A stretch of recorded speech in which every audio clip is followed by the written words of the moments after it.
Hello दोस्तों, आज मैं आप लोगों के समक्ष गौतम बुद्ध का जीवन और उनकी शिक्षाओं के बारे में कुछ बातें रखना चाहता हूँ। देखते हैं, बौद्ध धर्म के प्रवर्तक गौतम बुद्ध जी का जन्म लगभग 563 ईसा पूर्व में कपिल वस्तु के लुम्बिनी नामक स्थान पर हुआ था। कहाँ हुआ था? लुम्बिनी नामक स्थान पर हुआ था। उन्होंने यानी गौतम बुद्ध जी ने मनुष्य को दुख में फंसा देख करके 29 वर्ष की आयु में गृह त्याग दिया, यानी अपना घर त्याग दिया। क्यों त्यागा था दोस्तों? उन्होंने देखा कि जो मनुष्य है वो संसार में दुख में फंसा हुआ है। एक बार राजमहल से वो निकले तो उन्होंने जो दृश्य देखा उससे उन्होंने ये निर्णय कर लिया जो है गृह त्याग का। उन्होंने वृद्ध आदमी को देखा, एक जो है सन्यासी को देखा, एक जो है शव यात्रा जा रही थी। तो इस तरह से जीवन के कई दृश्य दिखाई पड़े तो उनको लगा कि संसार दुखमय है और यही देख करके उन्होंने गृह त्याग कर दिया। अब बौद्ध ग्रंथों में इसे यानी जो उन्होंने गृह त्याग किया महात्मा बुद्ध जी ने, बौद्ध ग्रंथों में इसे दोस्तों क्या कहा गया है? महाविनिष्क्रमण यानी महान त्याग, यानी महान भी निष्क्रमण यानी महान त्याग कहते हैं। तीसरा दोस्तों उरुवेला यानी ये आधुनिक बोध गया। बोध गया ये बिहार में है के पार निरंजना नदी के किनारे पीपल के वृक्ष के नीचे उन्हें सर्वोच्च ज्ञान की प्राप्ति हुई। कहाँ ज्ञान की प्राप्ति हुई दोस्तों? बोध गया के पास। नेक्स्ट, जिस पीपल के वृक्ष के नीचे उन्हें ज्ञान की प्राप्ति हुई उसे क्या कहते हैं? वो वृक्ष किस नाम से जाना गया? बोधि वृक्ष के नाम से प्रसिद्ध हुआ। नेक्स्ट, वाराणसी के पास जब महात्मा बुद्ध को ज्ञान प्राप्त हो गया, सर्वोच्च ज्ञान प्राप्त हो गया यानी, तो उन्होंने क्या अपना पहला उपदेश दिया? सारनाथ में अपना पहला धर्मोपदेश दिया, जिसे धर्म चक्र प्रवर्तन अर्थात कहा गया है। इसका क्या मतलब होता है दोस्तों? धर्म चक्र प्रवर्तन, इसका मतलब ये है कि धर्म के चक्र को घुमाना, यानी धर्म का पहिया घुमा देना, इसके नाम से जाना जाता है। नेक्स्ट दोस्तों, बुद्ध ने अपने अधिकांश उपदेश श्रावस्ती में दिए। कहाँ दिए थे? श्रावस्ती में दिए। 486 ईसा पूर्व में वैशाख पूर्णिमा को उनका देहावसान हुआ। देहावसान मतलब उनकी मृत्यु हुई। उनके देहावसान को बौद्ध धर्म में क्या संज्ञा दी गई है? महापरिनिर्वाण। महापरिनिर्वाण कहा जाता है बौद्ध धर्म दोस्तों। अब नेक्स्ट, बौद्ध धर्म के 4 आर्य सत्य हैं। कितने आर्य सत्य हैं? 4 आर्य सत्य। अरे 4 आर्य सत्य क्या है? आइए देखते हैं।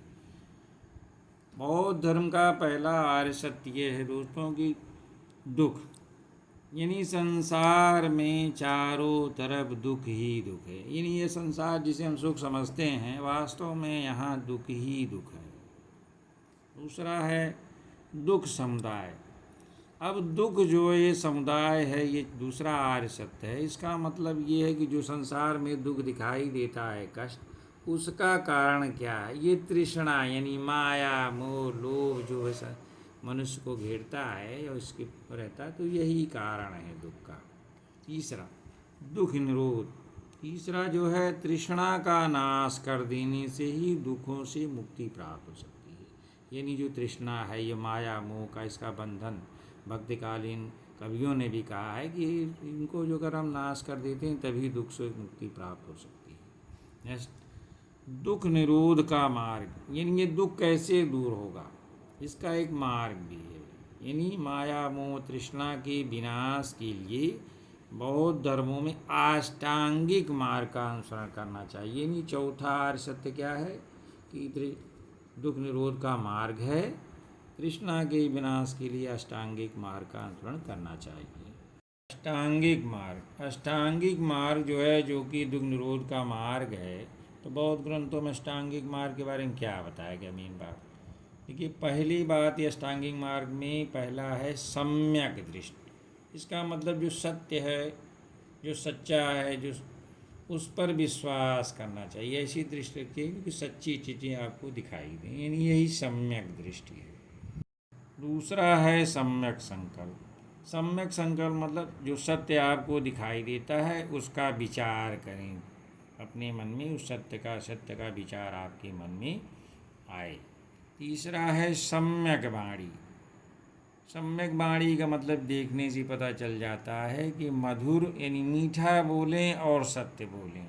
यही जो है चौथा अष्टांग तीसरा मार्ग है कि मधुर एवं सत्य वचन बोलना चाहिए, ये तीसरा मार्ग है।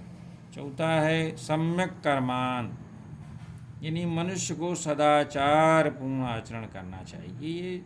ये चौथा मार्ग है अष्टांगिक मार्ग में, चौथा सम्यक कर्मान। पांचवा है सम्यक आजीव। सदाचार पूर्ण साधनों से जीविका का निर्वाह करना। सदाचार पूर्ण साधन वो होते हैं जो सही रास्ते से कमाए जाएं, गलत रास्ते से आदमी अपना आजीविका न कमाए, तो इसी के लिए सदाचार पूर्ण साधनों से जीविका का निर्वाह करना। सम्यक व्यायाम, छठवां जो है अष्टांगिक मार्ग है सम्यक व्यायाम, यानी सत्य को प्राप्त करने के लिए निरंतर सदप्रयास करना चाहिए। नेक्स्ट सम्यक स्मृति, जो मनुष्य की दुर्बलताएं हैं उसको जो है अपने से दूर करके उनको भुला देना चाहिए। नेक्स्ट है सम्यक समाधि, जो चित्त की एकाग्र, मन बड़ा चंचल होता है तो उसको मन को एकाग्र करना भी एक अष्टांगिक मार्ग में आता है। अब देखते हैं दोस्तों कि महात्मा बुद्ध ने बौद्ध धर्म का प्रचार संगठित करने के उद्देश्य से बौद्ध संघ की स्थापना की, यानी संघ की स्थापना महात्मा बुद्ध ने किया। अब बुद्ध के दो प्रकार के शिष्य थे, कौन कौन से? एक भिक्षु और दूसरे उपासक। अब दोस्तों भिक्षु किसे कहते हैं? जो बौद्ध धर्म के जो है जो मानने वाले पुरुष वर्ग के लोग थे और जो बुद्ध जी के उपदेशों को मानते थे, वही भिक्षु कहलाए। उन्होंने भिक्षुओं को संघ के रूप में संगठित कर दिया। उन्होंने कौन? महात्मा बुद्ध जी ने जो भिक्षु थे उनको संघ के रूप में संगठित कर दिया, ऑर्गेनाइज कर दिया। और दूसरे थे उपासक। उपासक जो गृहस्थ लोग थे, जो मतलब घर में रहते हुए भी सामान्य कार्य करते हुए भी बौद्ध धर्म को मानते थे, उनको बौद्ध धर्मों में उपासक की संज्ञा दी गई है। इस प्रकार दोस्तों बौद्ध धर्म की तीन अंग हैं, कौन? बुद्ध, संघ और धम्म। यानी बुद्धं शरणं गच्छामि, संघं शरणं गच्छामि, धम्मं शरणं गच्छामि। स्त्री पुरुष बौद्ध धर्म का गहन अध्ययन करने तथा बौद्ध धर्म का प्रचार करने के लिए संघ में जाते थे। कौन कौन जाता था? इसमें दोनों, यानी स्त्री पुरुष बौद्ध धर्म को दोनों मतलब उसमें अध्ययन करने के लिए जाते थे और धर्म का प्रचार करते थे। भिक्षु और भिक्षुणी, जो पुरुष थे उनको भिक्षु और जो महिलाएं थी उनको भिक्षुणी कहा जाता था। तो संघ में विशेष नियमों का पालन करना पड़ता था, जिसका उल्लेख जो है विनय पिटक में मिलता है। महात्मा बुद्ध के अनुयायी जो है यानी उनके फॉलोअर्स अनेक वर्गों से संबंधित थे। उसमें देखो इनमें राजा भी थे, धनवान लोग भी थे, गृहपति थे, सामान्य लोग थे, वर्कर्स थे, कर्मकार, दास लोग थे, जो शिल्पी आदि, नहीं बहुत बौद्ध धर्म सभी के लिए सुलभ था, सभी लोगों ने इसको अपनाया। बौद्ध धर्म में दोस्तों लास्ट में उसमें फूट पड़ गई और ये दो रास्तों में बट गया, एक हीनयान और दूसरा महायान। हीनयान मीन्स, हीन मतलब निम्न से है, जो पुराना जो है पुरातन परंपरा वाले थे उनको हीनयान कहा गया। ये लोग क्या करते थे? बुद्ध की अस्तित्व प्रतीकों के माध्यम से करते थे।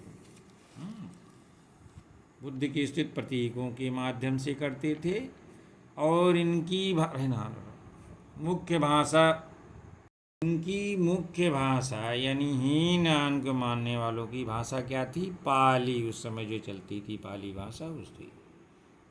और दूसरे जो महायान के मानने वाले लोग थे, यानी दो वर्गों में बटा था, हीनयान और महायान।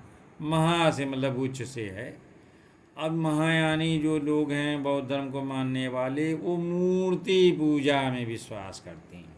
ये लोग मूर्ति पूजा नहीं करते, बुद्ध के प्रतीकों के रूप में करते हैं। ये लोग मूर्ति पूजा में विश्वास करते हैं। और इसमें एक थोड़ा अंतर ये है महायान में कि ये बुद्ध, महात्मा बुद्ध के साथ साथ इसमें बोधिसत्वों की भी कल्पना की गई है और उनकी भी आराधना की जाती है। यानी महायान में बुद्ध के साथ बोधिसत्वों की आराधना की जाती है। और इन लोगों की, महायानियों की भाषा, जो मेन भाषा है दोस्तों, वो संस्कृत भाषा है। अब बुद्ध जी का महापरिनिर्वाण स्थल कहाँ है दोस्तों? कुशीनगर में। यहाँ जहाँ महात्मा बुद्ध अंतिम रूप से शरीर को त्यागी थे, वो महापरिनिर्वाण स्थल कहता है कुशीनगर। धन्यवाद दोस्तों। आपको मेरे नोट्स या मेरे द्वारा विचार जितना हमने गौतम बुद्ध उनकी शिक्षाओं के बारे में बताया है, अगर आपको अच्छा लगता है तो लाइक करें, कमेंट करें और सब्सक्राइब करके बताएं कि इस तरह से जो है, जिससे मैं और भी ऐसे अपने जो है विचार आप लोगों के समक्ष साझा कर सकूं। धन्यवाद।